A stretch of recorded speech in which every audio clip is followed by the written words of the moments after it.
책이 제 발 앞에 떨어졌습니다. 도서관 바닥에 쿵 소리를 내며 떨어진 책이었습니다. 먼지가 일었고 책장 몇 장이 구겨졌습니다. 올려다보니 20대 중반쯤 되어 보이는 남자가 서 있었습니다. 비싼 브랜드 옷을 입고 있었고 짜증난 표정을 하고 있었습니다. 아줌마 이거 치워요. 여기 먼지 투성이잖아요. 제가 청소하던 서가 앞이었습니다. 3층 인문학 코너였고 방금 전까지 책장을 닦고 있었습니다. 죄송합니다. 금방 치우겠습니다. 고개를 숙이며 걸레를 내려놓았습니다. 무릎을 꿇고 책을 주우려는데 남자가 또 말했습니다. 청소도 제대로 못하면서 월급은 받나 봐요. 주변에 있던 사람들이 쳐다봤습니다. 대학생으로 보이는 여학생 둘이 수군거렸습니다. 저 사람 너무한다. 근데 진짜 먼지 많긴 했어. 가슴이 아팠지만 참았습니다. 이미 익숙한 일이었으니까요. 책을 조심스럽게 주워서 펼쳤습니다. 구겨진 페이지를 펴고 먼지를 털었습니다. 그리고 원래 자리에 꽂았습니다. 남자는 비웃듯 코웃음을 치며 다른 서가로 갔습니다. 저는 그 자리에 잠시 서 있었습니다. 방금 주운 책을 다시 꺼내봤습니다. 표지를 만졌습니다. 제목이 보였습니다. 겨울바다. 심장이 쿵 내려앉았습니다. 제 책이었습니다. 15년 전 제가 쓴 소설이었습니다. 당시 베스트셀러 1위를 30주 동안 지켰던 책이었습니다. 100만 부가 팔렸고 영화로도 만들어졌습니다. 주연 배우가 이 책으로 영화제 여우주연상을 받았습니다. 출판 기념회에는 1000명이 넘는 독자가 왔습니다. 사인회는 서점마다 줄이 끝없이 이어졌습니다. 언론은 저를 21세기 최고의 연애소설 작가라고 불렀습니다. 하지만 지금 그 책을 쓴 작가는 도서관 청소부로 일하고 있습니다. 바닥에 떨어진 책을 주우며 무시당하고 있습니다. 아무도 모릅니다. 청소부 박미선이 소설가 한겨울이라는 것을. 제 이름은 박미선입니다. 올해 62살이고 용산시립도서관에서 청소부로 일한 지 7년째입니다. 월급은 180만 원 아침 8시부터 오후 5시까지 일합니다. 점심시간 1시간을 빼면 하루 8시간 일하는 겁니다. 책장을 닦고 바닥을 쓸고 화장실을 청소합니다. 계단도 닦고 유리창도 닦습니다. 월요일부터 금요일까지 일주일에 5일 일합니다. 주말에는 쉬지만 집에 혼자 있으면 외로워서 가끔 도서관에 와서 책을 읽습니다. 이용자로 와서 조용히 앉아 책을 읽는 겁니다. 평일에는 청소부로 주말에는 독자로. 이중생활 같은 느낌이었습니다. 이용자들은 저를 그냥 청소 아줌마로 봅니다. 나이든 평범한 여자일 뿐입니다. 어떤 사람은 인사해주고 어떤 사람은 무시합니다. 대부분은 제 존재 자체를 인식하지 못합니다. 투명인간처럼 지나갑니다. 하지만 15년 전 저는 한국 문단의 스타였습니다. 필명 한겨울로 활동했고 소설 5권을 냈습니다. 모두 베스트셀러였고 총 300만 부가 팔렸습니다. 인쇄 수입만 연간 20억이 넘었습니다. 강남에 100평짜리 아파트를 샀고 외제차를 몰았습니다. 유명했고 존경받았습니다. 방송에도 나갔고 대학 특강도 했습니다. 문학상도 여러 개 받았습니다. 한국문학상, 독립문학상, 이상문학상, 한국문단의 주요 상을 모두 받았습니다. 하지만 모든 게 무너졌습니다. 10년 전 남편이 갑자기 사망했고 1년 후 딸이 교통사고로 세상을 떠났습니다. 삶의 의미를 잃었습니다. 글을 쓸 수 없게 됐습니다. 펜을 들면 눈물만 났습니다. 컴퓨터 앞에 앉으면 남편과 딸 얼굴만 떠올랐습니다. 한 글자도 쓸 수 없었습니다. 그렇게 작가를 그만뒀습니다. 모든 걸 내려놓고 조용히 살기로 했습니다. 아파트를 팔고 작은 원룸으로 이사했습니다. 차도 팔았습니다. 작가로서의 삶을 완전히 정리했습니다. 7년 전 우연히 이 도서관 청소부 자리를 얻었습니다. 나이도 많고 경력도 없었지만 관리소장님이 써주셨습니다. 책 좋아하세요? 네, 좋아합니다. 그럼 여기서 일하면 좋겠네요. 책이 많으니까. 감사합니다. 첫 출근 날 저는 울었습니다. 책 사이에서 일할 수 있다는 게 위로가 됐습니다. 비록 청소부지만 책과 함께 있을 수 있었으니까요. 매일 아침 도서관 문을 열고 들어갈 때마다 생각합니다. 여기가 내 마지막 안식처구나. 10년 전으로 돌아가겠습니다. 저는 52살이었고 한국에서 가장 인기 있는 소설가였습니다. 필명 한겨울로 5번째 장편소설을 준비 중이었습니다. 서재에 앉아 매일 원고를 썼습니다. 하루 10시간씩 썼고 한 달에 100페이지씩 진도가 나갔습니다. 출판사에서 독촉이 심했습니다. 선생님, 언제 원고 주실 수 있어요? 다음 달까지 드리겠습니다. 독자들이 기다리고 있어요. 벌써 3년이나 지났잖아요. 알고 있습니다. 최선을 다하고 있어요. 부탁드립니다, 선생님. 압박이 심했지만 행복했습니다. 사랑하는 가족이 있었으니까요. 남편 김성호는 고등학교 국어교사였습니다. 55세로 30년 경력의 베테랑이었습니다. 평범하지만 따뜻한 사람이었습니다. 제가 글 쓰는 걸 항상 응원해 줬습니다. 여보, 오늘도 잘 썼어요. 고마워요. 커피 한 잔 할까요? 좋아요. 남편이 타준 커피를 마시며 이야기를 나눴습니다. 오늘 쓴 장면에 대해 남편에게 설명하면 남편은 진지하게 들어줬습니다. 그 장면 좋은데요. 정말요. 내 독자들이 울 것 같아요. 남편의 격려가 큰 힘이 됐습니다. 딸 수진이는 대학교 3학년이었습니다. 23으로 경영학을 전공했습니다. 똑똑하고 예쁜 딸이었습니다. 성격도 밝았고 친구들도 많았습니다.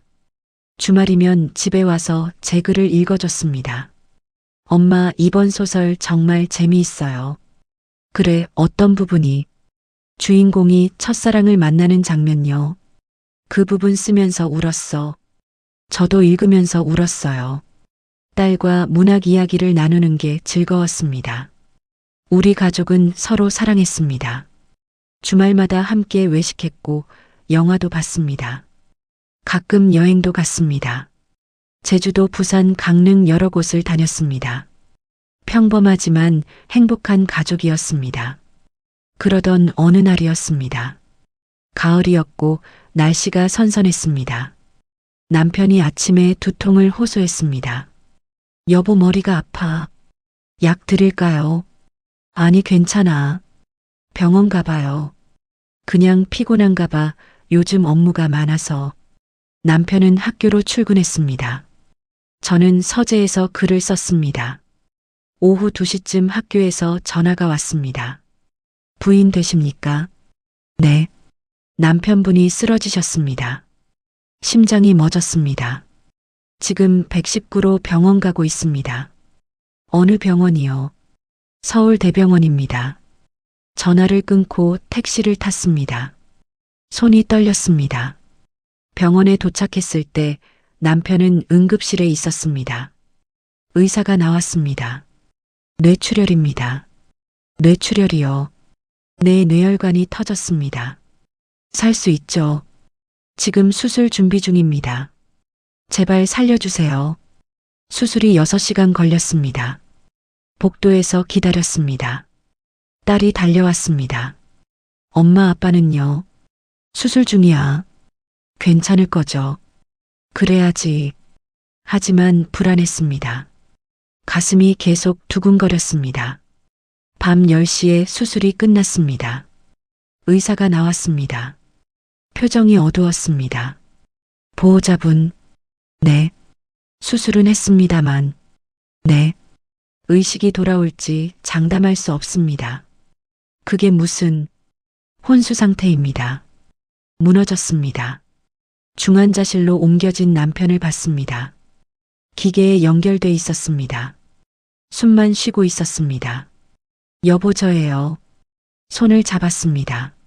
하지만 반응이 없었습니다. 사흘 동안 중환자실 밖에서 기다렸습니다. 딸과 함께 기도했습니다. 하지만 남편은 깨어나지 않았습니다.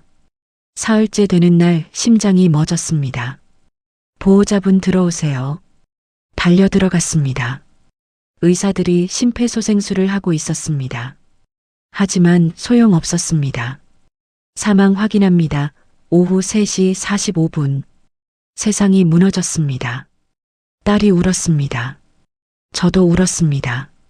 남편은 그렇게 떠났습니다. 55살 젊은 나이에 갑작스럽게 장례식을 치렀습니다.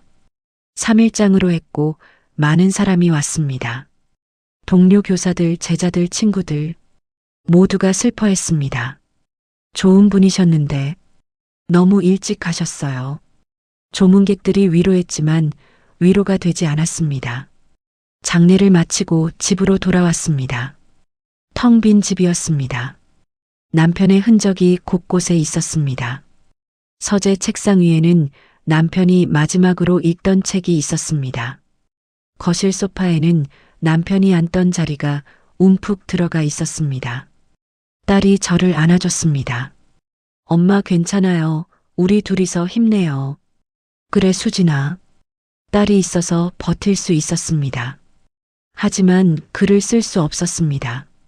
컴퓨터 앞에 앉으면 남편 생각만 났습니다. 한 글자도 쓸 수 없었습니다. 출판사에 전화했습니다.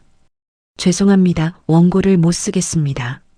선생님 무슨 일이세요? 남편이 돌아가셨습니다. 아 그러셨군요. 조의를 표합니다. 원고는 언제가 될지 모르겠습니다.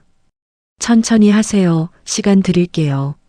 하지만 저는 알았습니다. 다시는 못 쓸 거라는 걸. 1년이 지났습니다. 천천히 일상으로 돌아가려고 노력했습니다. 딸이 도와줬습니다. 주말마다 와서 함께 시간을 보냈습니다. 엄마 오늘 뭐 할까요? 영화 볼까? 좋아요. 딸과 영화를 보고 밥을 먹었습니다. 조금씩 웃을 수 있게 됐습니다. 다시 글을 써볼까 생각했습니다. 노트를 꺼냈습니다. 펜을 들었습니다. 하지만 여전히 한 글자도 쓸 수 없었습니다. 남편 생각이 너무 많이 났습니다. 그래도 괜찮았습니다.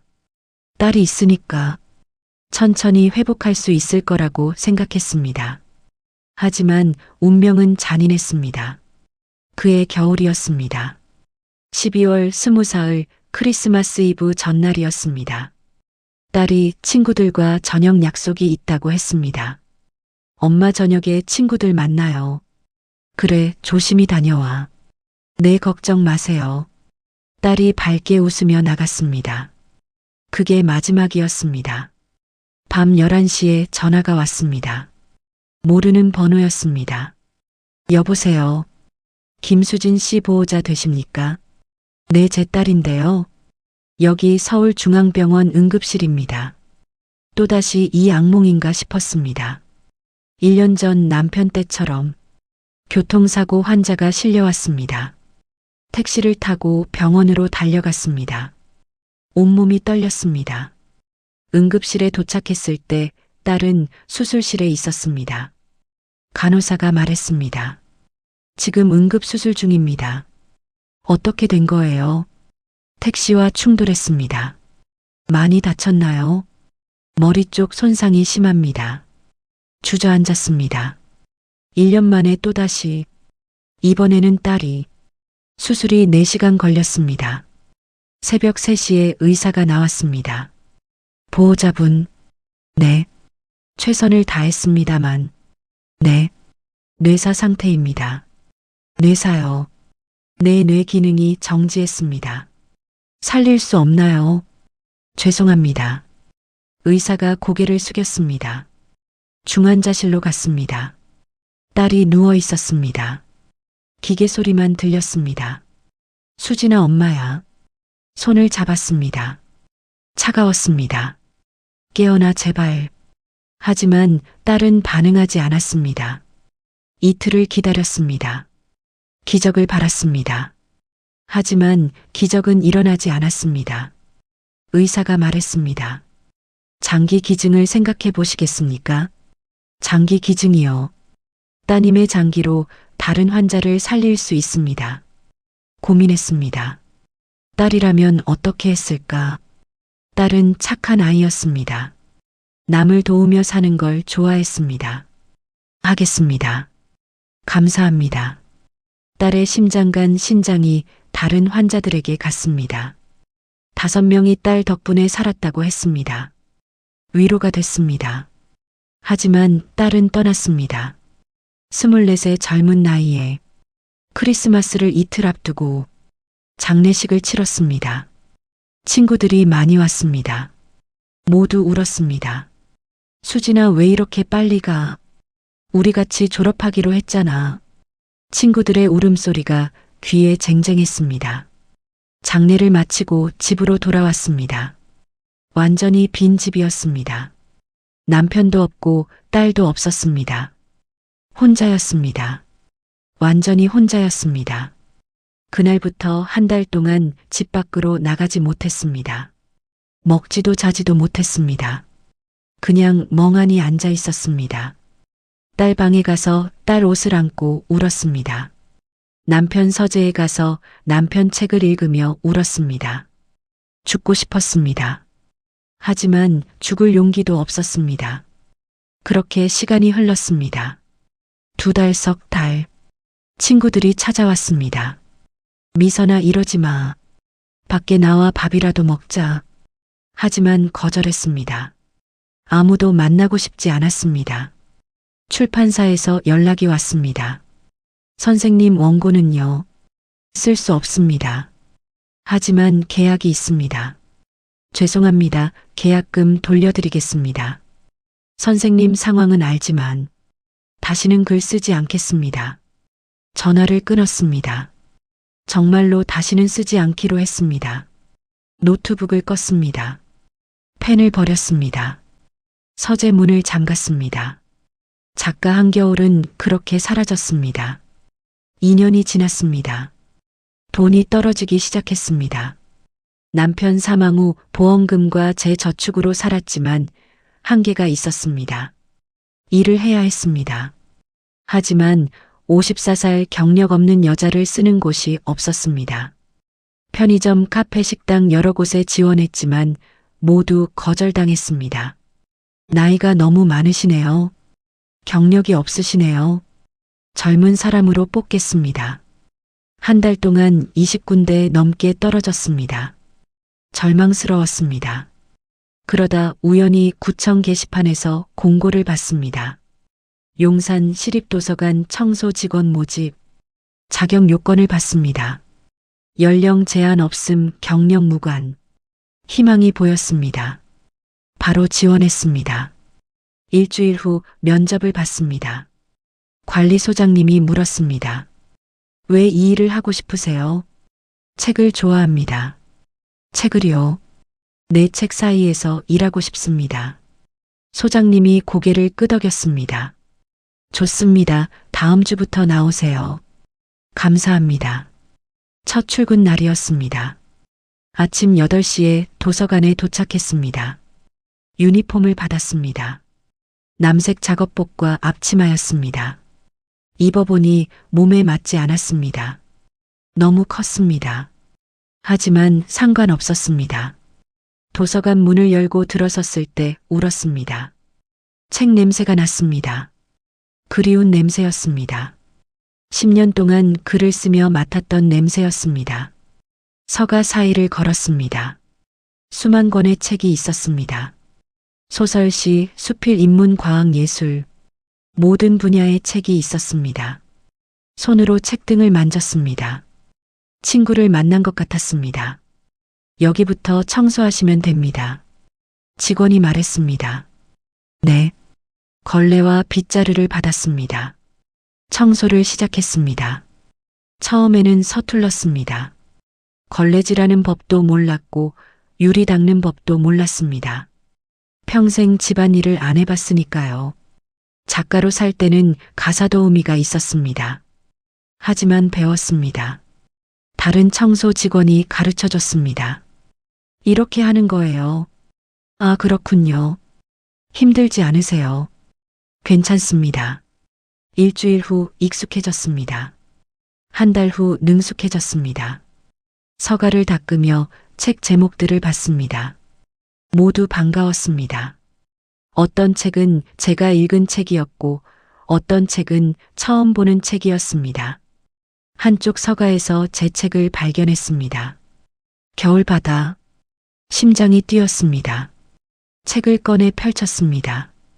첫 페이지에 제 이름이 있었습니다. 지은이 한겨울. 필명이었습니다. 본명은 아무도 몰랐습니다. 출판사 편집자 몇 명만 알았습니다. 책을 읽었습니다. 15년 전 제가 쓴 문장이었습니다. 사랑은 파도 같아서 밀려왔다가 빠져나간다. 첫 문장이었습니다. 이 문장을 쓰던 날이 기억났습니다. 남편과 딸이 옆에서 응원하던 날. 눈물이 났습니다. 하지만 참았습니다. 책을 다시 꽂았습니다. 청소를 계속했습니다. 다음 날 어떤 이용자가 제 책을 빌려갔습니다. 젊은 여자였습니다. 20대 중반쯤 되어 보였습니다. 겨울 바다 재미있대요. 친구에게 말했습니다. 한겨울 작가 팬이에요. 저도 좋아해요. 대화가 들렸습니다. 가슴이 따뜻해졌습니다. 제 글을 아직도 읽어주는 사람이 있다니. 10년이 지났는데도 위로가 됐습니다. 일주일 후 같은 여자가 책을 반납했습니다. 정말 좋았어요. 친구에게 말했습니다. 울면서 읽었어요. 나도 읽어야겠다. 저는 그 책을 받아 서가에 꽂았습니다. 손으로 만지며 생각했습니다. 제 글이 누군가를 울렸구나. 누군가에게 감동을 줬구나. 작가로서의 보람 같은 게 느껴졌습니다. 비록 지금은 청소부지만 제 글은 여전히 살아있구나. 그 생각에 행복했습니다. 석 달이 지났습니다. 어느 날 고등학생이 제 책을 찾았습니다. 남학생이었습니다. 아줌마 겨울 바다 어디 있어요? 여기 있어요. 책을 건넸습니다. 감사합니다. 학생은 자리에 앉아 읽기 시작했습니다. 집중해서 읽었습니다. 1시간 내내 읽었습니다. 제가 쓴 문장을 읽고 있었습니다. 제가 만든 인물을 만나고 있었습니다. 가슴이 벅찼습니다. 1년이 지났습니다. 이제 도서관 일이 익숙해졌습니다. 매일 같은 시간에 출근하고 같은 일을 했습니다. 하지만 행복했습니다. 책과 함께 있을 수 있었으니까요. 이용자들은 여전히 저를 무시했습니다. 어떤 사람은 인사도 안 했고 어떤 사람은 청소한 곳을 다시 더럽혔습니다. 하지만 괜찮았습니다. 이제 익숙했으니까요. 어느 날 새 사서가 부임했습니다. 30대 여자였습니다. 첫날 저에게 인사했습니다. 안녕하세요. 새로운 사서 윤지영입니다. 안녕하세요. 청소부 박미선입니다. 잘 부탁드려요. 저야말로요. 지영 씨는 다른 사람들과 달랐습니다. 저를 사람으로 대했습니다. 지영 씨는 친절했습니다. 매일 아침 출근하면 인사했습니다. 미선 씨 안녕하세요. 안녕하세요. 오늘도 좋은 하루 되세요. 지영 씨도요. 다른 직원들은 저를 무시했지만 지영 씨는 달랐습니다. 함께 점심을 먹자고 했습니다. 미선 씨 같이 점심 드실래요? 저랑요. 네, 혼자 먹기 심심해서요. 그럼 감사히. 구내식당에서 함께 밥을 먹었습니다. 지영 씨가 말했습니다. 미선 씨 책 많이 읽으시죠? 어떻게 아세요? 청소하실 때 책을 보는 눈빛이 달라요. 그런가요? 내 책을 정말 사랑하시는 것 같아요. 맞는 말이었습니다. 저는 책을 사랑했습니다. 평생 책과 함께 살았으니까요. 어떤 책 좋아하세요? 지영 씨가 물었습니다. 소설이요. 저도 소설 좋아해요. 특히 한겨울 작가. 심장이 쿵 내려앉았습니다. 한겨울이요. 네, 제일 좋아하는 작가예요. 그러시군요. 겨울 바다 100번도 넘게 읽었어요. 100번이요. 네, 볼 때마다 울어요. 지영 씨의 눈이 반짝였습니다. 근데 10년째 신간이 안 나와요. 그러시군요. 왜 안 쓰는지 모르겠어요. 말할 수 없었습니다. 제가 한겨울이라고, 제가 글을 못 쓰는 이유를. 일주일 후 지영 씨가 또 물었습니다. 미선 씨 혹시 한겨울 작가 소식 아세요? 모릅니다. 인터넷에도 정보가 없어요. 그러시구나. 출판사에 문의했는데 연락 안 된대요. 많이 궁금하시나 봐요. 네, 제 롤모델이거든요. 지영 씨는 진심이었습니다. 한겨울을 진심으로 좋아했습니다. 마음이 복잡했습니다. 한 달이 지났습니다. 어느 날 지영 씨가 원고 뭉치를 가져왔습니다. 미선 씨 부탁이 있어요. 뭔데요? 제가 소설을 쓰는데 봐주실 수 있어요. 제가요. 네, 미선 씨가 책을 많이 읽으시니까. 망설였습니다. 하지만 거절할 수 없었습니다. 그럼 한번 봐드릴게요. 고마워요. 집으로 가져가 읽었습니다. 300페이지 분량이었습니다. 첫 페이지부터 읽기 시작했습니다. 솔직히 서툴렀습니다. 문장이 어색했고 구성이 약했습니다. 캐릭터도 평면적이었습니다. 하지만 진심이 느껴졌습니다. 그를 사랑하는 마음이 느껴졌습니다. 밤새 다 읽었습니다. 다음날 지영 씨에게 말했습니다. 재미있었어요. 정말요? 네, 계속 쓰세요. 고쳐야 할 부분은 없나요? 고민했습니다. 말해야 할까? 전문가처럼 조언하면 의심받을까? 하지만 지영 씨가 간절한 눈빛으로 쳐다봤습니다. 첫 장면을 바꿔보세요. 어떻게요? 지금은 설명으로 시작하는데 행동으로 시작하면 좋을 것 같아요. 아, 그렇군요. 그리고 주인공 성격을 더 구체적으로 보여주세요. 어떻게요? 작은 습관이나 버릇을 넣으면 좋아요. 지영 씨가 메모했습니다. 와, 미선 씨 정말 잘 아시네요. 많이 읽었으니까요. 아니에요, 전문가 같아요. 조심해야 했습니다. 하지만 멈출 수 없었습니다. 오랜만에 소설 이야기를 하니 행복했습니다. 일주일 후 지영 씨가 고친 원고를 가져왔습니다. 읽어봤습니다. 많이 나아졌습니다. 좋아졌어요. 정말요? 네, 훨씬 나아졌어요. 다 미선 씨 덕분이에요. 한 달 동안 지영 씨 원고를 봐줬습니다. 매주 만나서 이야기했습니다. 조언을 해줬습니다. 구체적으로 자세히 알려줬습니다. 지영 씨는 빠르게 발전했습니다. 어느 날 지영 씨가 말했습니다. 미선 씨 혹시 작가셨어요? 심장이 멎었습니다. 아니에요. 그럴 리 없는데요. 왜요? 조언이 너무 전문적이에요. 그냥 독자일 뿐이에요. 평범한 독자가 이렇게 구체적으로 알 수 없어요. 미선 씨 뭔가 숨기시는 거 아니에요. 더 이상 말하지 않았습니다. 하지만 지영 씨는 계속 의심했습니다. 며칠 후 지영 씨가 책을 가져왔습니다. 겨울 바다였습니다. 뒷표지에 저자 사진이 있었습니다. 15년 전 제 사진이었습니다. 47살 때 찍은 사진이었습니다. 미선 씨, 이 사람 보세요. 사진을 보여줬습니다. 네. 닮지 않았어요.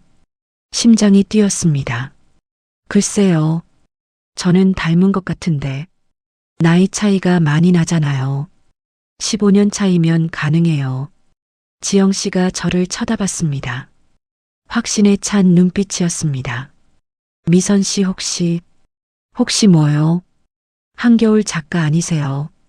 더 이상 숨길 수 없었습니다. 한참을 침묵했습니다. 그리고 천천히 고개를 끄덕였습니다. 맞아요. 지영 씨의 눈이 커졌습니다. 정말요? 네. 진짜 한겨울 작가세요. 네. 지영 씨가 눈물을 흘렸습니다. 선생님, 지영 씨, 정말 영광이에요. 지영 씨가 제 손을 잡았습니다. 제가 제일 좋아하는 작가세요. 고마워요. 왜 여기서 청소를 하세요? 물어볼 줄 알았습니다. 이제 말할 때가 됐습니다. 모든 이야기를 했습니다. 남편을 잃은 것, 딸을 잃은 것, 글을 쓸 수 없게 된 것, 조용히 살고 싶었던 것. 지영 씨는 계속 울었습니다. 선생님, 얼마나 힘드셨어요? 괜찮아요. 아니에요. 너무 슬퍼요. 지나간 일이에요. 선생님, 다시 써주세요. 못 써요. 왜요? 아파요. 펜을 들면 남편과 딸 생각이 나요. 그래도 독자들이 기다려요. 미안해요. 지영 씨는 더 이상 말하지 않았습니다. 하지만 포기하지 않았습니다.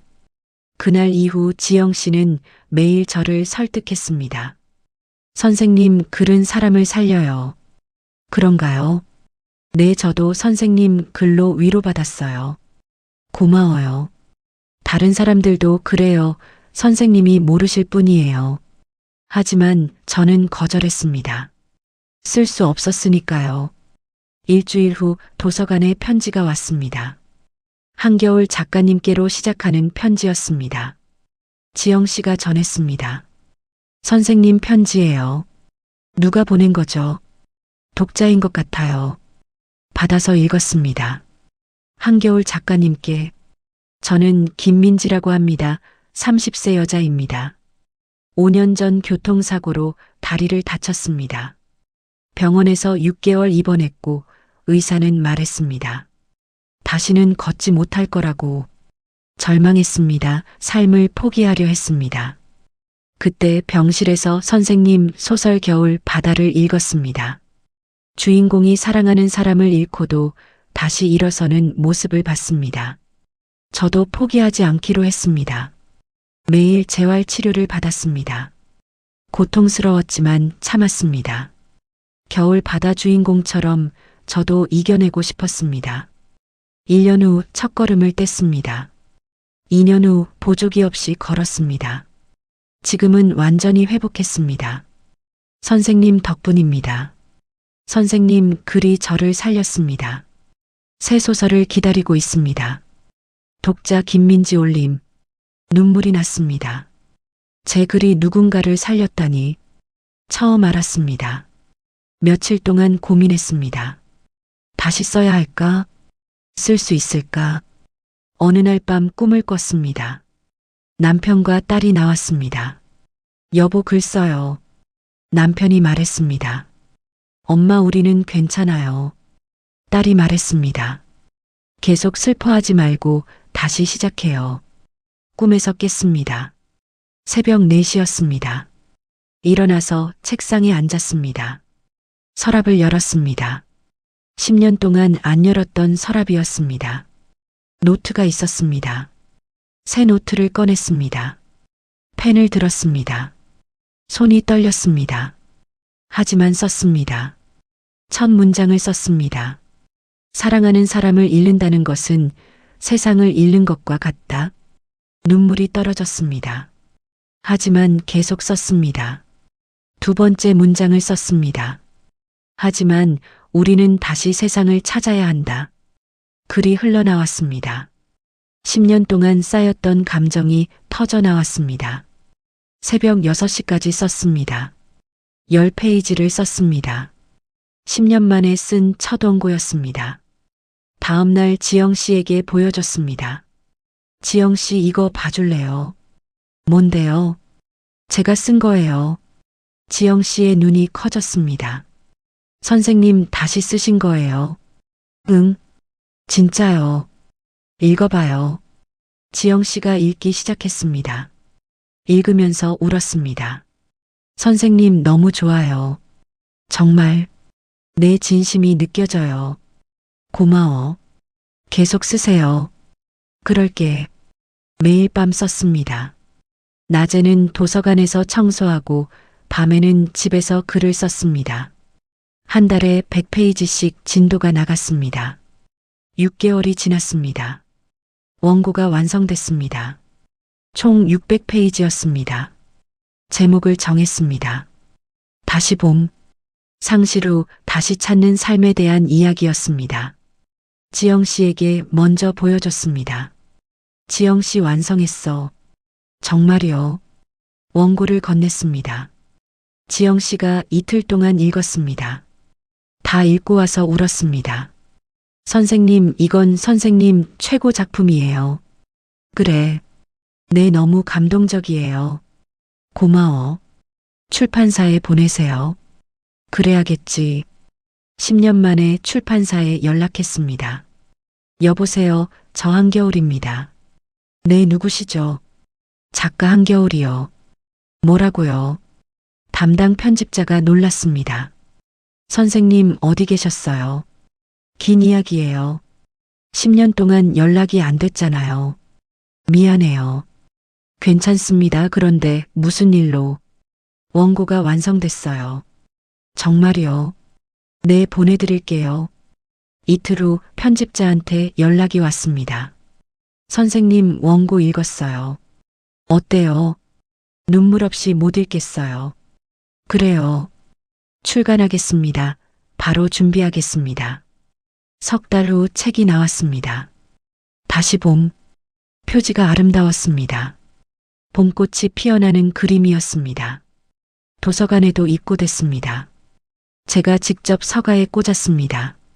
10년 만에 신작이 나온 겁니다. 첫 주에 10,000부가 팔렸습니다. 둘째 주에 50,000부가 팔렸습니다. 셋째 주에 베스트셀러 1위에 올랐습니다. 한 달 만에 100,000부를 돌파했습니다. 언론이 주목했습니다. 한겨울 작가 10년 만에 복귀. 상실과 치유를 그린 감동작. 한겨울 신작 다시 봄. 독자들 눈물바다. 인터뷰 요청이 쏟아졌습니다. 방송 출연 제의도 왔습니다. 하지만 모두 거절했습니다. 조용히 있고 싶었습니다. 도서관에서 계속 청소하며 지냈습니다.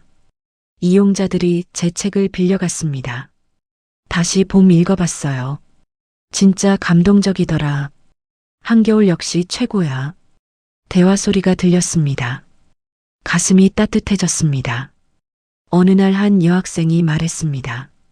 아줌마, 이 책 읽어봤어요. 다시 봄을 들고 있었습니다. 아니요.